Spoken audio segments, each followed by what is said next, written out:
bright, white teeth at home, 100% working. Remove plaque and tartar.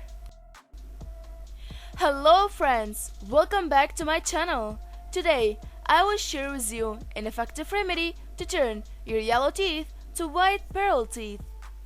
We need these ingredients to make this recipe: 1 teaspoon of rice powder, 1 teaspoon of alum powder, and 1 teaspoon of toothpaste.